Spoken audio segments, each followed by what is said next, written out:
this is Tony Ruggiero here on the Tour Coach. First of all, I want to thank all of you for listening and supporting the Tour Coach over the past several seasons. It's been a fun ride, and we've got some great stuff going on.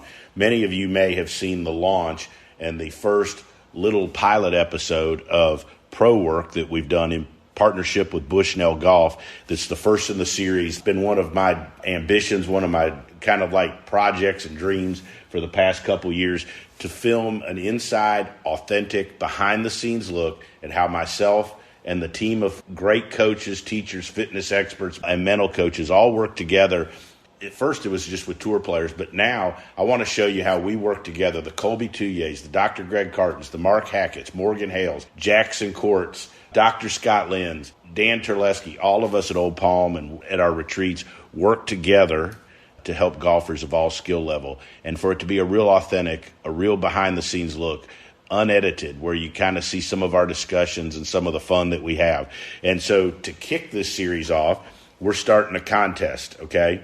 And that contest is going to be a social media contest for a Dew Sweeper Tour Coach giveaway. We're going to do the drawing the Monday after Augusta. We're going to draw one lucky winner. The winner is going to receive one free trip to come see me and our team at one of our retreats, okay? So you're going to get a free entry to our retreat with a brand new Bushnell Pro XE rangefinder, plus 3 custom fit Cleveland golf wedges, and it wouldn't be a Dew Sweeper Tour Coach giveaway without some Vineyard Vines Dew Sweepers gear. So here's how you enter a chance to win this fantastic opportunity to travel to come see us for a retreat with a Bushnell Pro XE rangefinder, new Cleveland wedges, and a Vineyard Vines Dew Sweepers gear. It's simple. All you got to do is go on your social media. So go to social media, go to Instagram, and post a screenshot of your favorite Tour Coach episode, okay? Tag me at the Dew Sweeper, tag at Bushnell Golf, and tag at Cleveland Golf, okay? Hashtag Pro Work, hashtag Tour Coach, okay? I hope you're the lucky winner. If you go to Twitter, it's at Dew Sweeper Golf, at Cleveland Golf, at Bushnell Golf, hashtag Pro Work, hashtag Tour Coach. So wherever you are, whatever social media you use, tag me, Bushnell, Cleveland Golf, and hashtag Pro Work, hashtag Tour Coach for an opportunity to win, once again, a retreat entry to come see me, work with me and my team at one of our famous retreats, plus a brand new Bushnell Pro XE, along with custom fit 3 Cleveland golf wedges for you and your game, and some Dew Sweepers Vineyard Vine gear. We're going to do the drawing the Monday after the Masters. Hope all of you enjoy this edition of the Tour Coach, along with some of the upcoming episodes. We've got some fantastic guests, some fantastic insight behind the scenes. But I promise you, check out our social media. Go to Bushnell Golf on YouTube. Find the first edition of Pro Work. Take a listen. Take a look. Tell me what you think. There's more inside, authentic, behind-the-scenes looks at our instruction team, and so going to be some plenty of laughs as well, I promise you. So once again, this is Tony Ruggiero. Hope you enjoy listening to the Tour Coach. Hope you enjoyed watching Pro Work. Take advantage of this opportunity. Once again, go on Instagram, take a screenshot of your favorite Tour Coach episode or the one you're listening to, and tag me at the Dew Sweeper, at Bushnell Golf, at Cleveland Golf, hashtag Pro Work, hashtag Tour Coach. Hopefully you're the lucky winner. Enjoy this edition of the Tour Coach, and hopefully we'll see you soon on the lesson tee. All right, so welcome everybody joining me here this evening on our Golf Coach Development Forum, as well as the Tour Coach Podcast. Obviously, Jackson Court. We're going to get on him a little bit for being a little tardy sending out the invite, but he was working hard today. And my good friend, one of the teachers I respect most in this business. Little known fact, I actually tried to hire him at one time. He would have been with Jackson, got the job that you didn't want, Shaun. And Shaun Webb, Athletic Motion Golf. He's a Golf Magazine Top 100, Golf Digest Top 50. One of the people I respect the most. I always tell people, like, everybody I think as a teacher needs somebody that you don't work with, but that you trust a bunch to bounce ideas off of, and send videos to every once in a while and ask a question like, hey, do you think this stuff's crazy that I'm thinking or doing? And Shaun's one of those guys for me. We've had plenty of good talks over beer or wine and solved some world problems. So, Shaun, thanks for sitting in with us. And I think this is going to be a good one for everybody watching. Yep. Thanks for having me. I got a little bit of a migraine going, so I'll do the best I can here. I might be a little loopy. Right. A little loopy? You're probably better loopy. You'd probably be a little more entertaining. But so let's start. I wanted to start. And look, we got some folks watching and listening. Feel free to type in a question to Jackson will moderate it here. But I always start with folks like you. Let's talk about your journey as a teacher and a coach. When I first met you, you were running David Tom's Academy in Shreveport.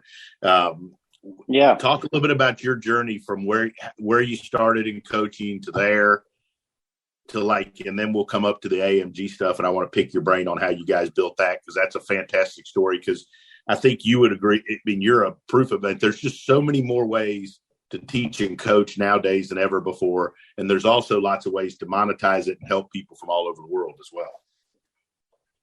Yeah, absolutely. I guess my journey, I started playing golf when I was 5. I was a pretty good little junior player up in Maine. We didn't get a lot of time to play during the year because of the weather, but we played whenever we could. And got to the point where I was, recruited to play college golf up north, but I wanted to try to play it down south. So, and during that whole process, I got into a pretty bad car accident, hurt my back. So my college career didn't pan out, but I always was interested in helping other golfers. Like even on my high school golf team, I was helping the other guys. I always had my nose in a golf book or watching a video, trying to get better, figure out the swing. And once I got out of college, I decided I wanted to be in the golf business and teach golf. So the course where I grew up, I had won the club championship a few times, and they allowed me to start teaching there. I guess it's like 20 something years ago now. I'm 45. I'm getting up there in age, but I feel old. Started teaching there and I really enjoyed it. And then I got to the point where I was coming back down to Florida in the winters, and I was able to go to Orange County National way back when and be one of their instructors on the range. I spent some time working for Gary Gilchrist during that period.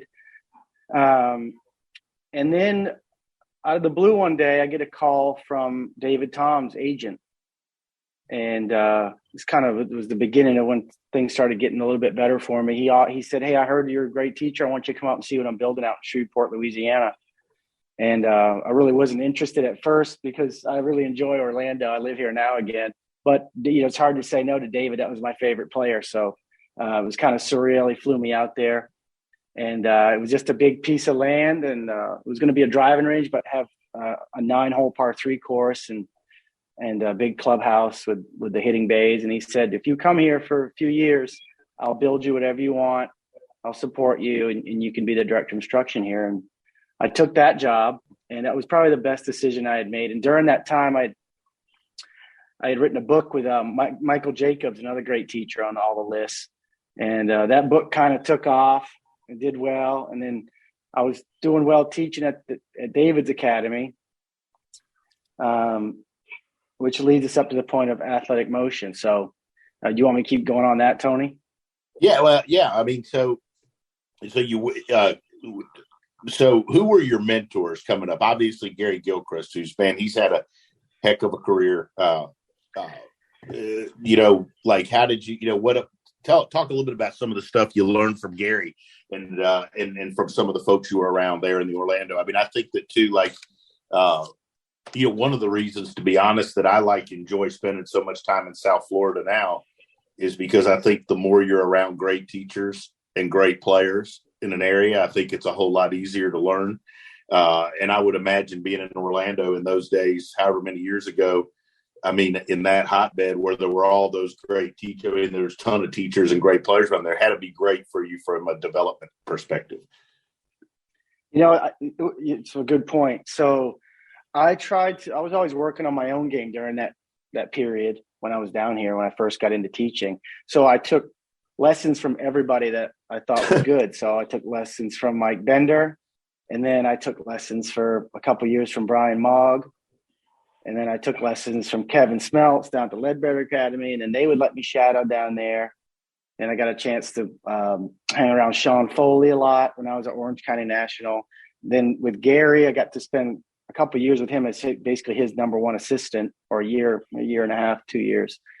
And just you learn what you like, what you don't like, and just see how they go about their business and take the things you think will help and incorporate it into your teaching. And I was lucky to be down here during that time because, like you said, there was so many good teachers. Absolutely. So, before when I first started talking to you was right before the AMG stuff. You guys had just started doing it a little bit. And I did a few things with y'all. I put some videos out, you and Mike, filmed a few at the Country Club of Mobile. But that was long. I mean, that was still a good bit before like it really took off. Like, I mean, it was, I mean, you guys were all only on YouTube. Yeah. Like, I mean, like the Instagram thing, of course, Instagram in general wasn't quite as big as it is now, but man, it happened fast. So how did you guys get the idea? I mean, I think it was ahead of its time. I think a lot of people try to copy it now, but you guys, to me, were not the first that put stuff on Instagram, but for sure some of the first that combined putting scientific stuff along with instruction out on social media, I guess, if that makes sense.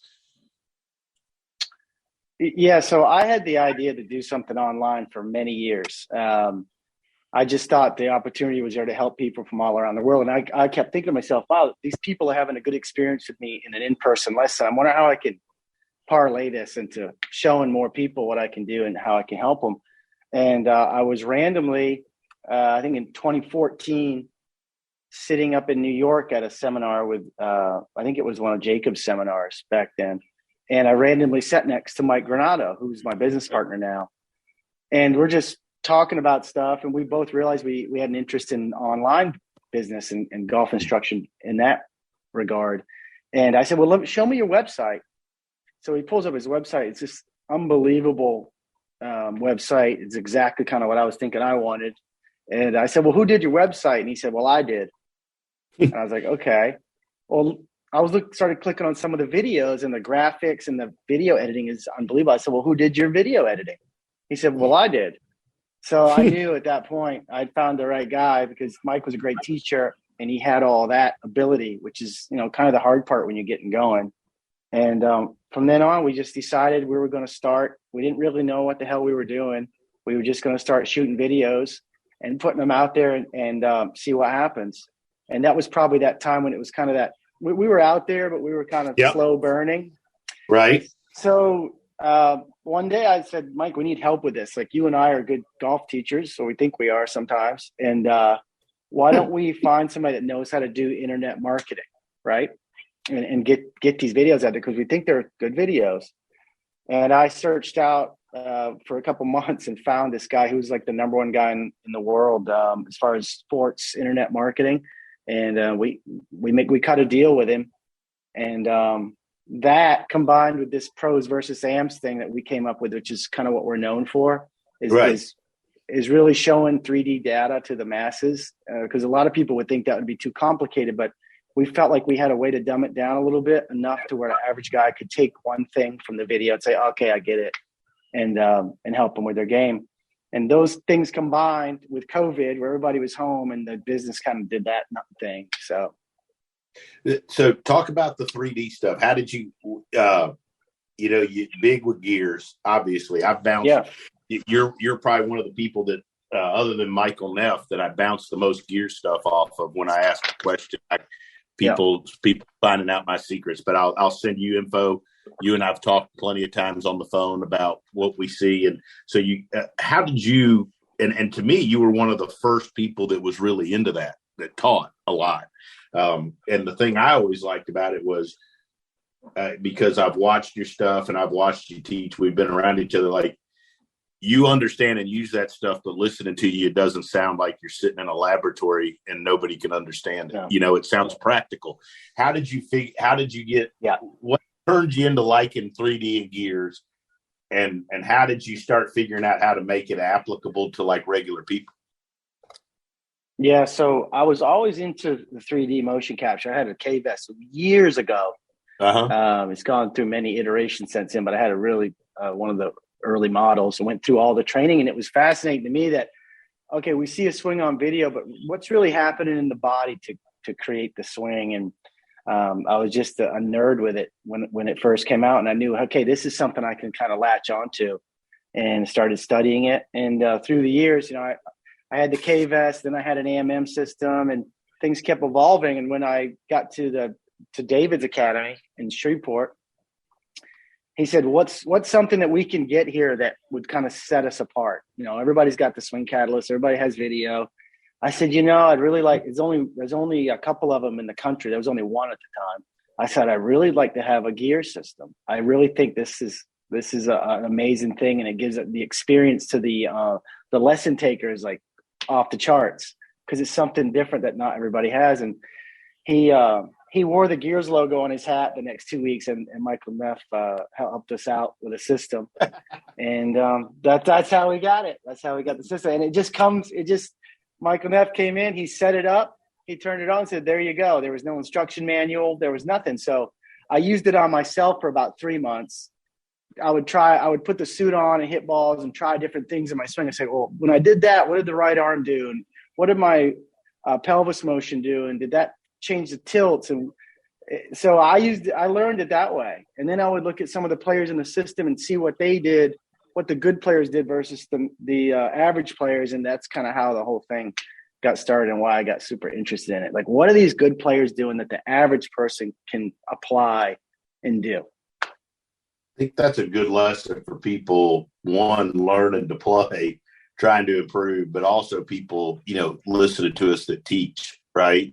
Like, I mean, because you remember the old days where we all had that V1 stuff where they had all the bottles. That was back before the tour licensed everything and didn't let you steal them, right? Yeah, yeah. And everybody, I remember sitting at Wayne's computer and, or when I first got V1, but I remember, sitting there, Wayne, everybody pull up. I remember Wayne Stuart Appleby. Always that was one of the best Stuart swings Appleby in there. Video from Stuart Appleby, and he was on the end of the range, I think, at Augusta. And but you could show people video of a tour player swing, but like, to me, what you've done with gears helps people understand what's really going on in that golf swing and what they can take. How did you start figuring that stuff out? We're going into the pros versus Joes basically now, which I think is genius. I think it's also it's got to be one of the most watched things. It's also like, I don't know about everybody else on this, but like, I always look at it and I steal some of your shit. Right. Have at it. How did you start that? How did you kind of drift into the pros versus Joes? And then I want to talk a little bit about some of the things you found that Joes do that pros don't do, and vice versa. So Mike and I, we named Athletic Motion Golf. We had the name, and we had been putting out a few videos, but we didn't have a real hook for the business. Like, I felt like it was missing something to make us stand out. And we knew we had the gear system. We just needed a way to kind of show it in an interesting way. And we're on the phone one day, and I said, remember that Pros versus Joe show that was on? I used to like watching that, and then we would bounce that idea off each other for a minute. And I said, well, what if we did a pros versus AMs and took maybe one thing per episode that the pro does that the amateur can apply, and we can show the key differences using the gear system. I think that's a good way to showcase the system and kind of show somebody how they can get better. And we put the first one out on GolfWorks, Golf WRX, back when they were asking for videos. They might still be doing that. And we put that video out there, and it stayed like the number one video for like 3 months, and they finally took it down. It just took off. And I told Mike, after a few days of that, I was like, man, this is something we can latch onto. And it had some legs. And those are the videos that have gotten our most views. I don't know what we have now for total views, but we get like 1 million views a month across all our channels, which is pretty incredible, And yeah. Damn, that's a lot of people. It is when you really think about it, it's a lot of people. It's kind of amazing. And before we continue into the pros versus Joes stuff too, I think one of the cool things is you've morphed that into schools where people come see you for that same basic experience, right? And I've done the same thing with the stuff I do. Like people know me for the stuff on Instagram where it's got the fitness stuff and the mental stuff. And like, so people, not to the near extent you have your viewers, but people come for those weekends, right? And so how has that transition gone, right? They bought into coming down, and heck, we've swapped students. I've had a zillion people that have gone to your stuff, and then they've come to see me. Like, how did that morph into the schools? So that's a great question. We started getting so many requests to do these golf schools. We were just doing individual lessons, and we also wanted a way to kind of scale the business easier, and you can work with more people at one time. And we decided to do a 2.5-day golf school in Orlando, which is where I live now. And they would come in on like a Friday night, let's say at 5:00, and do gears and get their initial swing review. And then we would take them to dinner. And the next 2 days we'd work with them on the range and take them on the course. And it's worked great. I mean, the fact that you can take those people online, get those leads, and get them to show up in person is, as you know, it's kind of a cool thing to be able to do. And people get a lot out of that. And they like the camaraderie of the schools, I think, when you get 4 or 5 guys together. And I enjoy teaching those schools as well for that reason. I always say this. I want your thoughts on this. Wayne, my mentor, Hank Johnson, he used to always tell us about technology. I remember one time he said the technology is great if when you're done with a person, you can actually show them that they got better, right? There you go. Yeah. Like gears, if a person's got gears, but they don't know how to actually improve a person, doesn't do you any good to have it, right?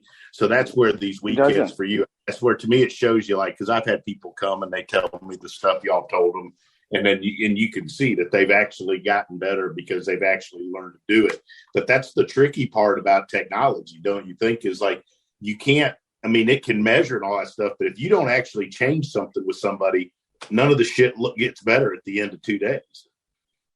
Yeah, you use the 3D system, and the technology is kind of like the MRI. You need to get the picture of what's really happening in the swing. But if you don't know how to make a change for the better, that all the technology in the world is not going to really do you any good. You'll get, it's a flashy lesson for the student, but if they don't get better, you won't see them again. We'll talk about pros versus Joes now. All right, so let's start with let's give out some stuff here. So, sure. If you were to say, like, I mean, is there one thing that tour players do that, like, what's the biggest thing that's different between that and like a 15 handicapper? And then to follow that question up, and folks listening, if you've got any, type them in. And Jackson, if you've got a question, or Wayne, please ask. But like, then also, is there one of those things when you're doing the research? I'm always interested in, like, when you do the research, like something that the pros did way better that like surprised you.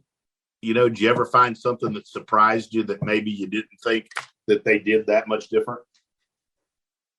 I didn't think about that one. The first one's easy for me anyway. When I think about all the people that have come through, the trail arm motion on the backswing, it's probably one of the key differentiators between good and bad players. We've got about $1 billion in earnings in our gear system with total earnings. So we've got a good database of players, and the width of that right arm makes a huge difference in, not only the kind of where the club sits at the top, but when the arm stays wide, the person's forced to use their body more, and that's always a good thing. And that's probably the number one thing if I said there's one thing that I changed the most, is, hey man, you got to get your right arm wider. And that goes from amateurs. Like I had Scott Stallings in here, I don't know, a few weeks ago. Via Scott. Yeah. And just getting the trail arm wider.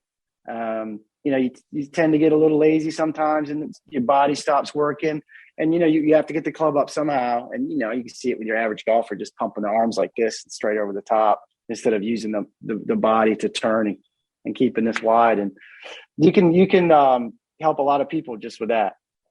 That's good. That's really good. What about anything when you were doing the research, or when you're sitting there and you're analyzing pros versus Joes, anything surprise you? Anything? What about this? Anything amateurs did better than you might have thought they would have done? And you think about that. One really interesting one is how much faster initially off the ball, a lot of the good players are, because we can measure hand speed. Uh-huh. So more like a more ballistic move off the ball, and then the club just dives into the top. Where a lot of the higher handicappers that we've had, they try to take it back slow, and then they have to kind of bounce the club up into the top, and they miss that first part of the backswing. They can get some energy pumped into the swing. What about backswing turn, like rotating into, like, so I'm big. Yeah, I like, and now, I hope you don't tell everybody that I don't know what the hell I'm doing here. Hope I'm not wrong, but like, I like getting people to wind up into their trail side, into their trail leg. What are some common things you see that the tour players do as far as turning into their back leg, and what the pelvis does going back? Is there a lot of stuff where it twists and drifts back towards the target? I'm not a big fan of that. I know some folks do it, and I don't change it. They're already good, but what do you think? High percentage of players, will shift off the ball just a little bit in the early part of the backswing. Mm-hmm. So they'll have their weight maxed out on the right foot about halfway back. And then from there, as the club's finishing, a lot of the good players in our database will kind of drift back a little bit. Okay. Like a motion that has some flow to it, like right, and then drift back and then unwind. When they start that drift back, is it the whole body, or is it just the lower body shifting? A little bit of both. A little bit of both. Yeah, absolutely. Does shot shape that they play affect how they do that? Like, would a guy that fades? It can. It could. Yeah, it definitely could. But if you're just looking at baseline motion, it's kind of the way we teach is a shift, turn, like that. And it gets this kind of figure eight kind of motion. We've got some videos on it if anybody ever wants to check it out. I'm sure that. Jackson, you got any questions? Yeah, I kind of wanted to ask, I think it's always cool when Tony talks about how he uses technology to verify some of the things that he's taught and learned, and from his old mentor, Hank Johnson, especially, and how that's kind of filtered down to what he coaches. I was curious if there's anything from like Sean Foley or Gary Gilchrist or Brian Mauger, the guys that you had shadowed under, where then when you got to use the gears, that like confirmed it, or maybe like changed your perspective on some of the things that you had learned from them. Yeah, and I'm not going to name any names, but I was taught a really flat hip turn. Super well, at the time I didn't realize it was flat. So basically, once I got on gears and figured out kind of what I needed to be doing, my hips were overturned, turned too flat, and they were shifted too much toward the target at the top of the backswing. So very difficult to generate any kind of ground forces like that. And so that was the main thing. I was like, I was doing that totally wrong. And I've taught myself into the way that I think it should be done. And I'm a better ball striker now than I've ever been, just because I've got access to better information. It's kind of right there in front of you if you study enough good swings. That's good. Any questions? Any other questions from anybody? Wayne, anything? Give me some business questions. I like talking about that. He likes it. All right. So business. So so you build up all these Instagram people, right? Like you got 8 zillion of them. Like, how do you turn that? So like, I remember you gave me advice on it with YouTube. I called you the one time, and I've built it up, and we've talked Instagram stuff. And so like, what's the number? Like, where is it that you get a number of people to where it starts being where you can, like, it's viable to generate revenue from social media? Like, what, and how do you do that? So basically the name of the game, you use social media to generate leads, and leads are email addresses, basically. Okay. In the grand scheme of things. So you need a way to collect email addresses and build your list. I don't know what ours is now, like 50,000 or something. It's a pretty large email list of golfers that are interested in golf instruction. So if someone's on Instagram and they have followers, you need to send them to like a page where they can put their email in to get a free video lesson from Tony about how to turn into your trail hip or whatever. Collect that email address, and you can market your programs and services to them forever. So that's the name of the game. Now we get paid from YouTube because we have enough views. We get a pretty nice check from them every month, but that's just a very small portion of our income. It's the main way to make money on through social media is to get your own leads, build your email list, and then create programs and services and sell it to them. Mine, I don't have anywhere near as you, but I got about 15,000 followers. And like, Okay. that's my biggest way. That's my biggest way of that people come see me. Like, I can't tell you how many, I bet you 80, 60, 70% of the people that come to retreats, and we're talking like now, it used to be just kids, but we're talking like people that are 63, 4 years old. And they're like, Yeah. oh, I watch your stuff and I follow you on Instagram. And I was like, man, my dad You'd ain't be surprised. you know, Yeah. right? Yeah, no, it's great. It's such a good thing about social media. It's free advertising. If someone's got enough hustle to put the videos out there, you can generate those leads and get people coming in and spending money. Jackson, you got any more questions about the business side? Let's see if anybody sent in. I haven't had any sent in yet. Okay. Y'all are quiet today. Yeah, they are. Yeah.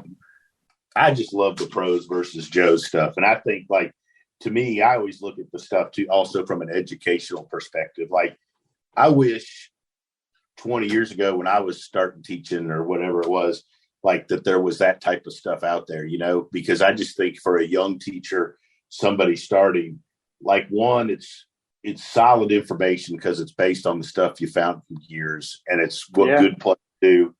Also, you're very consistent with it. I mean, and I don't mean that as like, the message is very consistent in what you like people to do. You don't jump from fad to fad. Like, if you go back and look at your stuff from 2 years ago, it isn't going to contradict the stuff that you're putting out today, right? And I think that's the sign of a good teacher, though. Like, I mean, we're not calling out names, but there's people who the stuff they were teaching 2 years ago isn't even damn close to what they're teaching today. Stuff they're teaching today isn't going to be the same shit they teach in 2 years. Yep. No, 100% correct. That gives the student trust in you, and they come back a couple years later and you're giving them, the same lesson, maybe taught in a different way because they went back to their habits. Absolutely. But as you guys have evolved, you haven't changed the message. Has your understanding or maybe the way you explain things or stuff like that changed? Yeah. And, we've shot so many videos now. I wouldn't even dare to guess how many hours of camera footage we've shot. You get better at delivering the message. Like, we pretty much do every single video in one take. There's no redos. We have a topic, we write it on a piece of paper, and he said, do you want to start? Do you want to start? And that's it. We turn the camera on and we can shoot for, we'll shoot all our content in big spurts. Like, we might shoot for 2 days straight and shoot 15 videos. And then we have Mike plus our video editing team that will handle all that. But the fascinating thing, though, to me is that you started out just you and Mike. Like, obviously it's grown bigger, right? You got staff and all that. But I remember, like, when you came that first time, it was, the first time was Mike and one other guy, like, holding the camera. Right. Yep. That's it. That's we shoot content now. It might be me and Jackson or Wayne or Mark Hackett and Dan Terlesky down at Old Palm and Morgan, and it's just one person with a camera, and we just stand out there. And I also think the stuff that people like is that it's authentic. Like, your stuff, you can tell it's you. You're just freewheeling it and saying what you think. It's not a canned speech, and it's not written necessarily and rehearsed. I think that adds. I think the more you're authentic, I think the better the teacher you are, and the more people respond to it. Yeah, and you have to be you. Like, on camera, it doesn't come through correct, like the right way. If you try to be someone you're not, it wouldn't come through the same way it does right now with your videos. So yeah, that's a great point. And I remember the first time I got on camera, you're nervous, and if some of you are thinking about trying to start shooting some videos, just start shooting them and you get better. Every single one you do, you get a little bit better, just like everything else. And after a while, you kind of pro at it, and you'll notice the difference in the response you get from the audience. Did we have another question, Jackson? Yeah, we've got a question. Shaun took a gig as a new director of instruction at a private club this spring, coming from teaching at a resort facility, any business ideas to execute in the first year to hit the ground running with new membership? Let me look at that. Let's see, he just got a new job at a private club. Yep. Geez, if I was at a private club, I would be just walking the range every day till I got busy. I mean, if that's kind of I don't know what he has access to as far as the email list and all that. I would get my hands on the email list and introduce myself to everybody. And I would start shooting videos and maybe see if the club will put out a weekly tip from the golf teacher, golf instructor, or maybe a link to your Instagram and just do a tip just for them every week.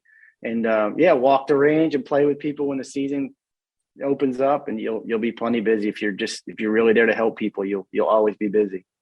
I think besides okay, I was just going to say, Shaun, like I do like a bi-weekly email blast to, and I've accrued obviously email database, but like I think that's critical when you go to a new place, right? To be able to, if you can send a video tip out to all the members, right? Like, that entered, where it's like a tip once a month, twice a month, whatever it is.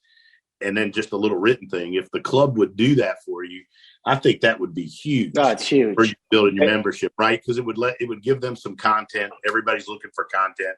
And I think private clubs have a need for it also, because they've got this membership and they need to put stuff out. I mean, how many times can you put out the breakfast buffet, what it is, or whatever? You need to. Yeah. So yeah. I think sending video tip, just feel like you said it. And now, more than that to me, but like shit, that new iPhone's so damn good for sending a tip out to a membership. You can film yourself with a tripod and a new iPhone. Hey, Tony. Yeah. You should, talk to them a little bit about, things like you and I've done. You're great at it. When you have the little question and answer with the membership, they'll have a little wine and cheese, charcuterie board, and, invite the members and they can sit in and ask you questions. I mean, you're good with the mic in your hand, and that's proven good everywhere you've ever gone, to have those little nights. I mean, a private club would probably certainly love to do that for a new guy. You know what I mean? And because it opens up the bar for them, right? It opens up the bar. And I've always done these golf academy lives, I call them, or we did fireside chats and invite another golf teacher that you have access to in and sit up there in front of them, have you a couple beers, talk just like we're talking, and then, and then let them ask questions. I guarantee you'll pick up 3-4 lessons doing that, right? Yeah. The whole deal about a private club is just getting to be friends with the members of the club. And I mean, no better way than, meeting them at a cocktail party and getting a little interaction going with them. I mean, that's always been great for you, T. Yeah. Yeah. No, I mean, I think that's huge. I think the more you're in front of them and showcase that, like Shaun, I thought said it perfectly, like you got to care about it. And then you also got to be good at getting them better. Like people will take a chance on you for a lesson or two, but if you're not any good at making them better, you're not going to be successful. But you've got to, and I think, especially if you go into a place where they haven't had much activity and they haven't had much instruction, if you go in there and you come in prepared and you've got some programs and then you're throwing videos out at them and they've never had it, you're going to look like a superstar. Exactly right. Just go a little bit above and beyond. Yep. Jackson, anything else? Is there any program, Shaun, that you've had success with besides the golf schools through your online presence, or anything that you've built up over time with that? Yeah. So we've got a few different revenue streams as far as lessons go. So we have a program that's $25 a month. That's just lessons, just videos behind a paywall, some basic ones. We have a program that's $150 a month where they get more organized swing instruction, and they get access to a forum, which is they can post their swing once a week. And then our highest level is $1,500 a month, and Mike and I each keep about 20 to 30 guys in there, and it's busy constantly. So that one has turned out really good. And then we have something called iLessons, which are just videos that people send in. You take your time and do your voiceover and send them back. And those are like, I think we charge like $179 or something. So all those streams of income have come directly from being on the internet and just putting out videos and on a regular basis, and you can kind of build that whole business model up that way. That's awesome. That's awesome. That's great stuff. Everybody can learn. Yeah, Shaun, first of all, I know you had a migraine, so thanks for taking the time. No problem, man. It's a pleasure. Second, thanks for helping everybody out. And third, thanks for all the years of listening to me and giving me advice and keeping me out of the gutter a time or two. And I appreciate it. And congrats on all the success. Well deserved. You're a hell of a teacher, but you're a better guy. And I appreciate it, man. I may go to Orlando next week, so I'll give you a shout out. So speak of the devil, I haven't really announced it too much, a little bit. We're about to finish, and it might be done when you're here. We've got 9 TrackMan bays up here in Winter Garden, which is about 20 minutes outside of Orlando. Full video, gears, force plate, Sam Putt Lab. It's going to be kind of a performance center. So I need 8 you're of in them town, for a week for free. I need 8 of them for a week for free. Yeah, perfect. Yeah, we'd love to have you come in. So make sure you hit me up. We got to have you come I will do it. Guys, thank you for everybody for participating and listening. Shaun, thanks for doing this, buddy. We'll catch up soon. Thank you. I hope you enjoyed this edition of The Tour Coach and this conversation that we brought to you about playing, learning, and teaching the game of golf. We'll be back next week with another edition of The Tour Coach. In between now and next week, make sure you follow us on our social channels. You can always find me at The Dew Sweeper on Instagram, or go to our YouTube page where you'll see a scene and a video from my teachings daily on our YouTube channel. You can find that by looking up Tony Ruggiero and the Dew Sweepers on YouTube. Until then, make sure you follow and check out Everything Tour Coach and all our sponsors, Srixon Cleveland Golf, Bushnell, Vineyard Vines, and Buick GMC. I'll be back next week to help all of us appreciate, learn, and enjoy the game of golf.